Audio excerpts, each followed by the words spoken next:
जानकी जी की दशा देखी नहीं जाती। एक बार जानकी जी ने अर्धनेत्र उठाकर बड़े करुणा के भाव से प्रभु की ओर देखा और प्रभु ने एक बार जानकी जी को बड़े प्रेम के भाव से देखा तो जानकी जी ने अपने कोयों के आंसुओं से संकेत कर दिया, भगवान धैर्य की परीक्षा लीजिए, इसमें कोई बुराई नहीं है, लेकिन धैर्य की परीक्षा सीमा के अंदर ली जाती है।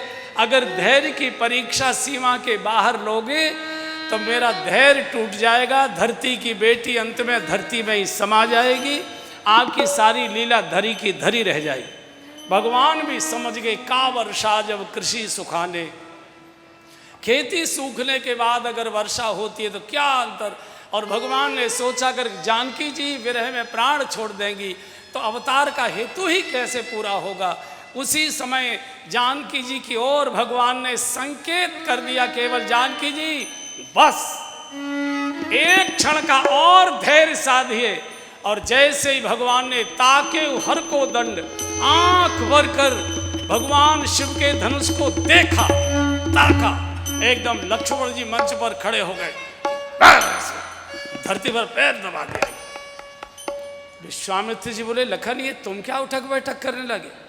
लक्ष्मण जी का, गुरु जी अब आप बीच में मत आओ, जाओ चिलम पी आओ जाएगे, बहुत देर है गई, लगाया दम।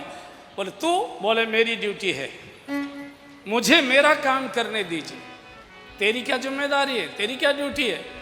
बोले मैं शेषनाग का अवतार हूँ, धरती मेरे शीश पर है और भगवान ने धनुष तोड़ने का संकल्प ले लिया है। और जिस समय भगवान धनुष तोड़ेंगे इतनी भयानक टंकार होगी कि उसकी टंकार से धरती हिल सकती है, और धरती हिल गई तो धरती की बेटी के विवाह में विघ्न हो सकता है। इसलिए धरती को टिकाए रखने की जिम्मेदारी मेरी है। मैं सावधान करता हूं, ऐ दिक्पालो दिक कुंजरहु कमठ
पैर जमाया, दिक्पालों को सावधान किया, दिक्पालों सावधान, धरती को जबड़ों में जकड़ कर रखना।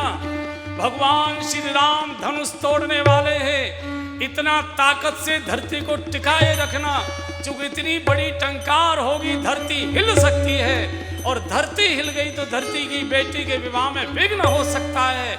इसलिए सावधान, धरती को जकड़ कर रखो, धरती हिल न जाए। फिर लक्ष्मण जी ने पैर दबाकर भगवान की ओर देखा, भगवान ने लक्ष्मण जी की ओर देखा, भगवान ने आंख के इशारे से बोला, लखन क्या आज्ञा है बोल। लक्ष्मण जी ने भी इशारा कर दिया, भगवान पोजीशन ठीक है, लगाओ निशान। और जब तक काल सिंगलम नहीं देता तब तक भगवान में भी कोई क्रिया नहीं। कहते ना इसका काल आ गया, बिना काल के भगवान की क्रिया नहीं होती। और जैसे ही लक्ष्मण जी ने ग्रीन सिग्नल दिया, उसी समय भगवान ने धनुष की 3 परिक्रमाएं की। मन ही मन माता पिता को प्रणाम किया, जनक सुनैना जी को प्रणाम किया, गुरुदेव को प्रणाम किया, सभी साधु महात्माओं को प्रणाम किया, धरती को प्रणाम किया, धनुष को प्रणाम किया।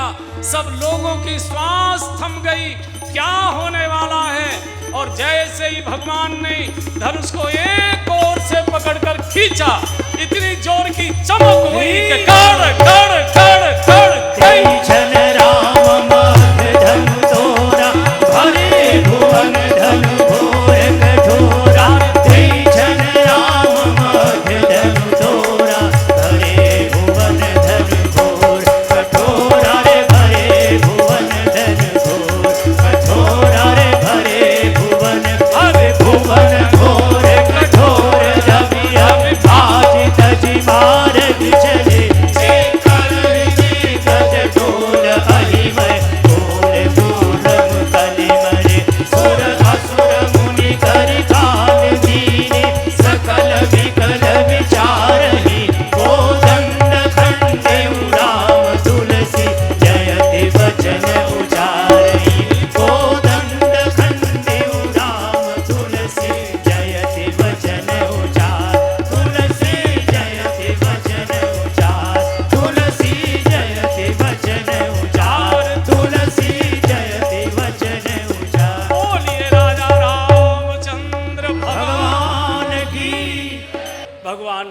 धनुष के दो खंड कर दिए।